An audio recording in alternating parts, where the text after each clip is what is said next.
গ্যাসের ঘাটতির কারণে বিদ্যুৎ উৎপাদন কমে দেশজুড়ে লোডশেডিং বেড়েছে। আপনি জানেন যে মহেশখালী এলএনজি টার্মিনালের সংকট পরিস্থিতিকে আরও জটিল করেছে। বিদ্যুৎ মন্ত্রী নিজেই বলেছেন FSRU মেরামত শেষ না হওয়া পর্যন্ত লোডশেডিং ব্যবস্থাপনাও অপেক্ষা করা ছাড়া আপাতত সরকারের হাতে খুব বেশি বিকল্প নেই। এটি কি শুধু একটি সাময়িক সরবরাহ সংকট নাকি জ্বালানি ব্যবস্থার কাঠামোগত দুর্বলতাই এখানে প্রকাশ পাচ্ছে? সব সমস্যা একসঙ্গে হয়েছে।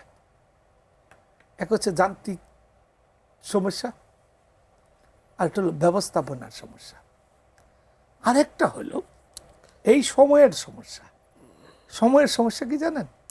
আমাদের 12 মাসের মধ্যে এই 3 মাস হচ্ছে বিদ্যুতের চাহিদা বেশি, কারণ আপনার ফ্যান চলে, এসি চলে, এবং মানুষ জেগে থাকার শীতকালে মানুষ, বিশেষ করে গ্রাম অঞ্চলের মানুষ 9টা-10টার মধ্যে ঘুমিয়ে যায়।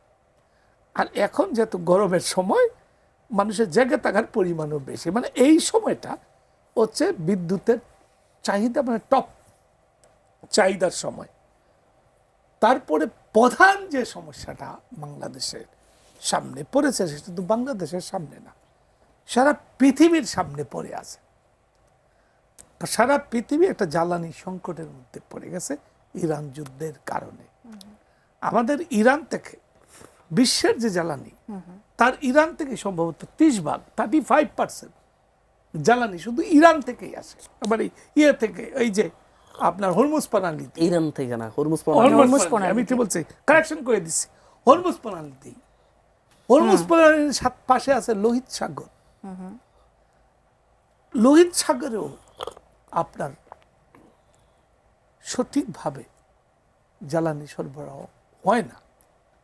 তো এইটা একটা দেশীয় ক্রাইসিস এবং একটা আন্তর্জাতিক ক্রাইসিস।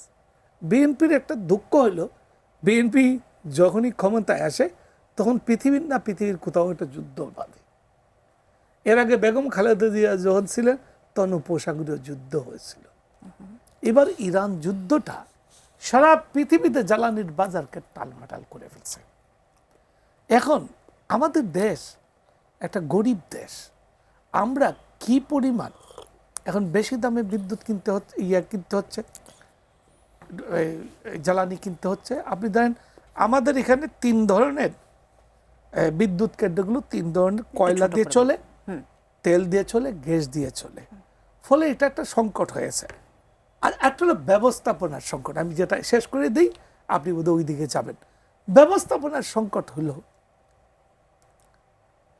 আমার মনে হয় যে ঠিক মতো ব্যবস্থাপনাটা হচ্ছে না। যেমন আমি একটা উদাহরণ দিয়ে বলি, আমি ক্রাইসিসের সময় আমি কি করতে পারি। আমরা কোভিড-19 সময় কি করেছিলাম? আমি ক্রাইসিসের সময় আমার এই যে সরকারি অফিস, আপনি গিয়ে দেখবেন 10টা থেকে বিকাল 5টা পর্যন্ত অফিস, তো গিয়ে দেখবেন মূলত কাজ হয় 2 ঘন্টা। আমি সকাল 8টা থেকে অফিস করে দেন, 2টার মধ্যে অফিস শেষ করে দেন।